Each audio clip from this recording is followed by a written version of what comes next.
আমি মোহাম্মদ তামিমুল এহসান আজকের ক্লাসে সবাইকে স্বাগত জানাচ্ছি। আমাদের আজকের ক্লাসের প্রধান আলোচ্য বিষয় হচ্ছে ইলাস্ট্রেটর নিয়ে। ইলাস্ট্রেটর কি, ইলাস্ট্রেটর প্রোগ্রামটি আমরা কিভাবে খুলব এবং সেই প্রোগ্রামে আমরা কিভাবে একটা নতুন ফাইল খুলব। এই ফাইল খোলার পর আমরা যে ওয়ার্কবেঞ্চ পাবো তার পরিবেশটা কিরকম সেটার পরিচিতি, টাইটেল বার এবং সবার শেষে টুলবক্সের কিছু পরিচয় আমরা দেখব। তো শুরুতে আসি, ইলাস্ট্রেটর কি। অ্যাডোবি ইলাস্ট্রেটর হচ্ছে মূলত ছবি আঁকা, নকশা প্রণয়ন করা, লোগো তৈরি করা এবং অন্যান্য ডিজাইন তৈরি করার একটি প্রোগ্রাম। আমরা অ্যাডোবি ফটোশপ আগে দেখেছিলাম। এই অ্যাডোবি ফটোশপ আমরা কি করতাম, বিভিন্ন ছবি সম্পাদনা করতাম। ফটোশপে যে ফটো মানে যে ছবি যেহেতু আমরা এডিট করি তাই এটার নাম হচ্ছে ফটোশপ। আর ইলাস্ট্রেটরে যে ইলাস্ট্রেটর, আমরা ইলাস্ট্রেটর দিয়ে কি করি, বিভিন্ন ডিজাইন ইলাস্ট্রেট করি। অ্যাডোবি ফটোশপের সাহায্যে যেমন ডিজাইনের কাজ করার কোনো সুযোগ নেই বা খুবই সীমিত, তেমনি অ্যাডোবি ইলাস্ট্রেটরে আসলে ছবি সম্পাদনার সুযোগ প্রায় নেই বললেই চলে। ইলাস্ট্রেটরের প্রধান কাজ কি? ইলাস্ট্রেটরের প্রধান কাজ হচ্ছে অঙ্কন শিল্পের কাজ।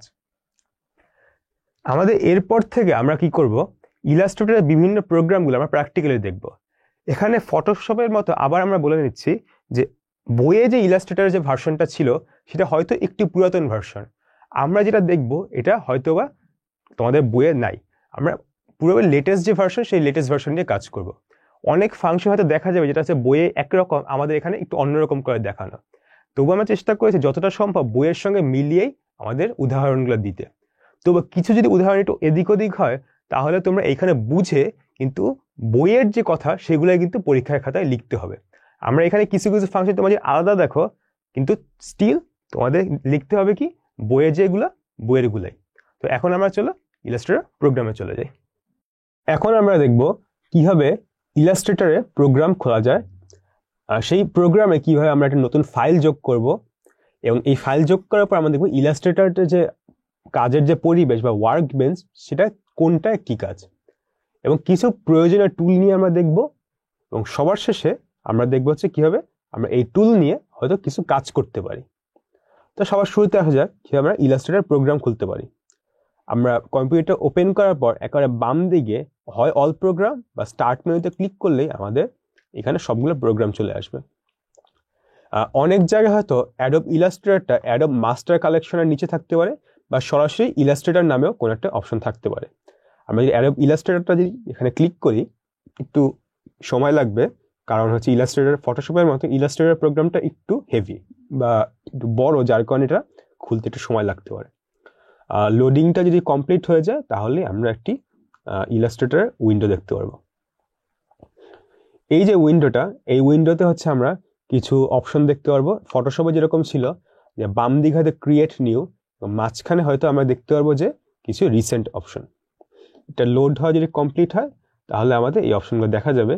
সময় যদি বেশি লাগে তাহলে আমরা কি করতে পারি, এই যে ফাইল থেকেও আমরা নতুন একটি ইলাস্ট্রেটর যে ফাইল সেটা আমরা ক্রিয়েট করতে পারি। আমরা আপাতত এখান থেকেই যাই।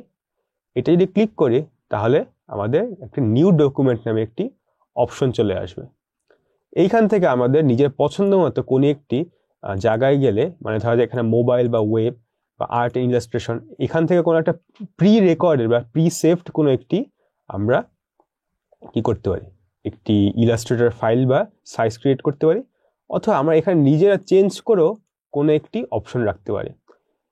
ফটোশপে যেরকম ছিল, ফটোশপে যে এখানে কি ছিল, এখানে ছিল হচ্ছে উইথ আর হাইট ছিল। ইলাস্ট্রেটর অনেকটা একই রকম আমরা দেখতে পারবো, কিন্তু আমার এইখানে পয়েন্ট, পিকাস নামে এরকম হয়তো এক্সট্রা কিছু অপশন আছে। আমরা চাইলে এখানে পিক্সেল নিয়েই সরাসরি দিয়ে দিতে পারবো। তো আপাতত যেখানে এখানে যে অপশনটা আছে সেই অপশনটা নিয়ে আমরা কাজ শুরু করতে পারি। আর ওরিয়েন্টেশন বলতে একটা অপশন, সেটা দেখা যাক। আমার এইখানে কি উইথ আর হাইট, এটা কি উইথ কি মানে বাম দিকে কম আর কি উপর নিচে কি বেশি 560। আমি এটাকে যে ওরিয়েন্টেশন চেঞ্জ করে দিই তাহলে কি যাচ্ছে, উইথ হয়ে গেছে 560 আর হাইট হয়ে গেছে 288। তার মানে কি এটা ডান দিকে এখন বড় হয়ে গিয়েছে। এখানে আরো কিছু অপশন আছে, এই অপশনগুলো আসলে আমাদের অতটা দরকার নেই। এখানে কিছু কালার মোড, ফটোশপে যেরকম কালার মোড আমরা চেঞ্জ করতে পারতাম, এখানে আমরা একই রকম ভাবে আমরা কালার মোড চেঞ্জ করতে পারবো। আমরা এখানে ক্লোজ দিয়ে দেখি এখানে আমার নতুন ক্রিয়েট নিউটা আসছে কিনা। এখানে আসলে এই ফোল্ডারটা এখন লোড হয়নি, আমরা ফাইল থেকে আবার আমাদের নিউ যে একটা ফটোশপ ইলাস্ট্রেটর ডকুমেন্ট সেটা আমরা ক্রিয়েট করে ফেলি। আর এখানে যে ফরম্যাটটা আছে সেটা ক্রিয়েট দিলে একটু কিছুক্ষণ সময় লাগবে, কিন্তু কিছুক্ষণ পরেই আমরা ইলাস্ট্রেটরের যে আমার যে ওয়ার্ক বেঞ্চ, সেই ওয়ার্ক বেঞ্চটা আমরা দেখতে পাবো।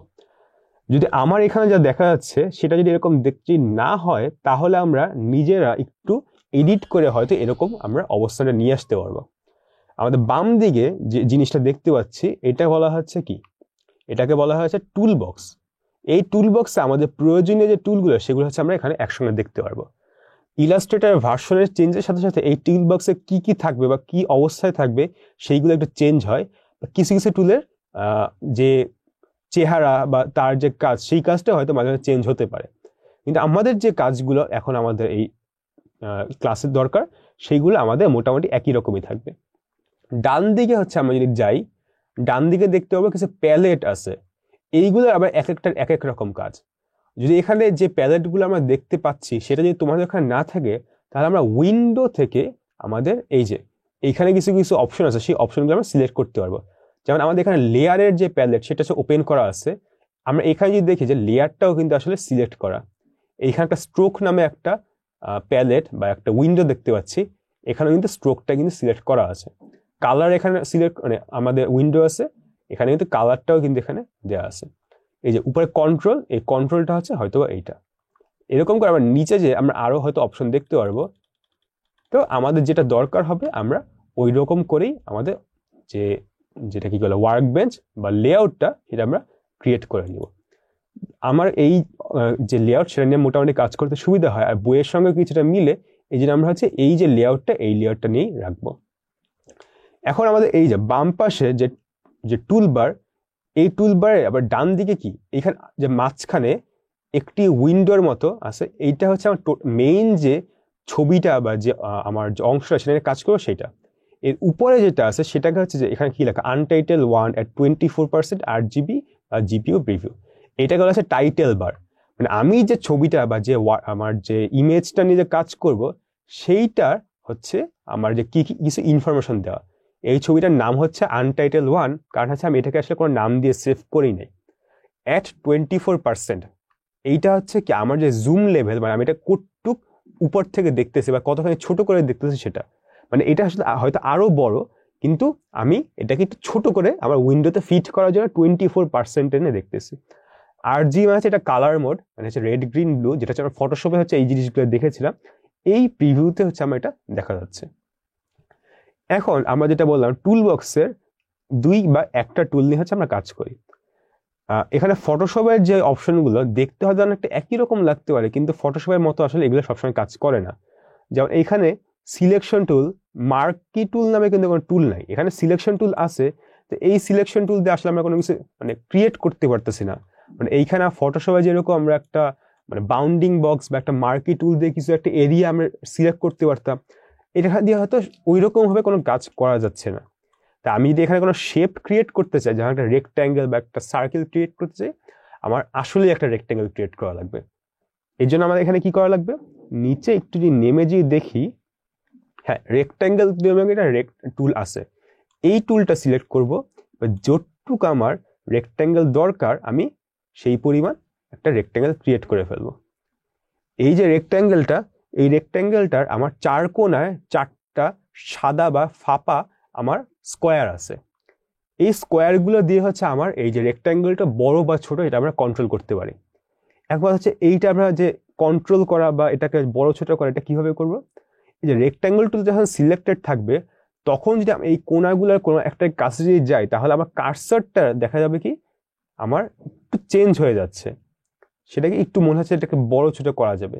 আমি এইখান থেকে একটু টেনে বা উপর নিচ করে এটা কিন্তু বড় ছোট করতে পারি।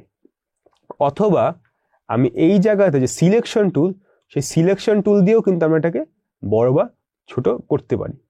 সিলেকশন টুলের কাজ কি, সিলেকশন টুলের কাজ হচ্ছে কোনো কিছু একটা সিলেক্ট করে উপর বা নিচে আমরা পুরোটাকে আমরা উপর নিচে নিতে পারি, অথবা এটাকে আমরা বড় ছোট করতে পারি। কিন্তু এই বড় ছোটকে পুরো টুলটা মানে পুরো যে আমার যে অবজেক্ট, সে পুরো অবজেক্টের উপরে কিন্তু কাজ করবে। মানে আমার একটা অংশ নিয়ে কিন্তু আমরা সিলেক্ট করতে পারি না। মানে আমরা চাইলে শুধুমাত্র এই যে ছোট একটা স্কোয়ার, এই ছোট একটা স্কোয়ারকে কিন্তু আমরা সিলেক্ট করতে পারি না।